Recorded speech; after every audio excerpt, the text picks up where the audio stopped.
బొల్లారం, సికింద్రాబాద్, మేడ్చల్ లాంటి స్టేషన్లు ఇప్పుడు బ్రిటిష్ కాలంలో ఉండేటువంటి ఫెసిలిటీస్ కొనసాగుతూ వచ్చాయి. ఎప్పుడు కూడా 5 కోట్లు 10 కోట్లు రిపేర్ల కోసం ఇచ్చి ట్రూత్ పాలిష్ పనులు జరిగినాయి తప్ప పెరుగుతున్న జనాభాకు అనుగుణంగా ఇవాళ మొత్తం ప్రపంచం వేగంగా ముందుకు పోతూ ఉంటే మనం ఇంకా ప్రాచీన పద్ధతిలో ఉండడం మంచిది కాదని నరేంద్ర మోడీ గారు దాదాపు 2000 కోట్ల రూపాయలతో Nampally railway station, Kacheguda railway station, Secunderabad railway station, అదేవిధంగా మల్కాజిగిరి పార్లమెంటు పరిధిలో ఉండేటువంటి చెర్లపల్లి రైల్వే స్టేషన్ ఇలా అత్యాధునికమైన ఎయిర్పోర్ట్లను తలపించే పద్ధతిలో రైల్వే స్టేషన్ నిర్మాణం కొనసాగుతా ఉంది. ఇవాళ ఈ మేడ్చల్లో కూడా 32 కోట్ల రూపాయలతో అధునాతనమైనటువంటి రైల్వే స్టేషన్ నిర్మాణం జరుగుతూ ఉంది. గౌడెల్లి, గుళ్ళపోచంపల్లి, బొల్లారం, అల్వాల్, ఇవాళ అమ్మగూడ ఇలాంటి ఈ ప్రాంతాలలో కూడా ఇలా రైల్వే స్టేషన్లు మోడర్నైజేషన్ కావచ్చు.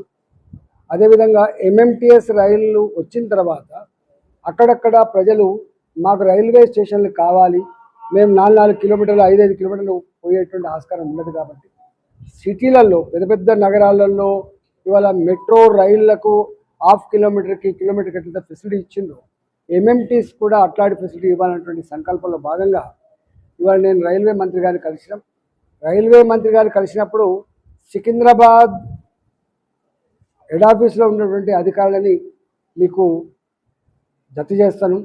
మీరు మొత్తం మీ ప్రాంతం అంతా కూడా కళ్ళి తిరగండి.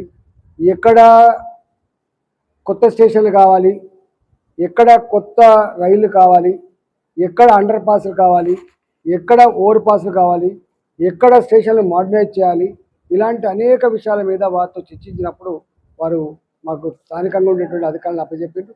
ఈరోజు మేము ఈ పార్లమెంటు పరిధిలో ఉన్నటువంటి అన్ని రైల్వే స్టేషన్లు, ఈ పార్లమెంటు పరిధిలో ప్రజలు అనేక సంవత్సరాలుగా ఏ కష్టాలు అయితే పడుతున్నారో, ఏ దరఖాస్తులు ఇస్తున్నారో అవన్నీ కూడా అడ్రస్ చేసే ప్రయత్నం చేస్తాం.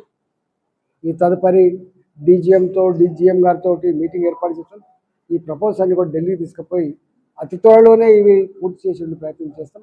రాష్ట్ర ప్రభుత్వంతో సంపూర్ణంగా కోఆర్డినేట్ చేసుకుంటూ రాష్ట్ర ప్రభుత్వ పరంగా ఏ అడ్రస్ అయితే ఉన్నాయో అడ్రస్ అన్ని కూడా ఎప్పటికప్పుడు ఇరు రాష్ట్ర ప్రభుత్వం కేంద్ర ప్రభుత్వ అధికారులతో సంప్రదింపులు జరుపుకుంటూ ఇవి ముందుకు తీసుకుపోయే ప్రయత్నం చేయబోతా ఉన్నాం.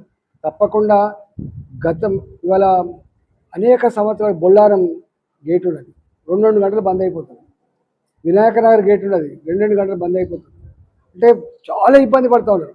మరి అమ్మగూడ దగ్గర ఒక రైల్వే గేటు బంద్ చేసుకొని అండర్ పాస్ చేసేది, అక్కడ విపరీతంగా ట్రాఫిక్ ఉన్నది, ఇబ్బంది పడుతూ ఉన్నారు.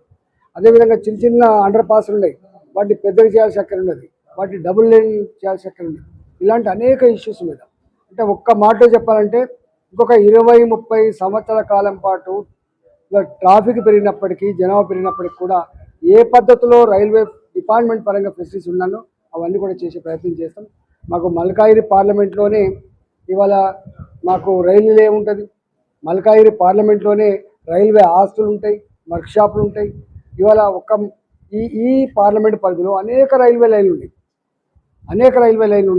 అన్నిటికంటే మిక్కిలి ఇవాళ టెర్మినల్ ఏ ఢిల్లీ హైదరాబాద్ టెర్మినల్ ఉందో అది చెర్లపల్లిలో కట్టడం జరిగింది. కాబట్టి ఇవన్నిటి మీద కూలంకుషంగా ఏ ఒక్క అంశాన్ని కూడా వదిలిపెట్టకుండా ఇవన్నీ కూడా చేస్తాం.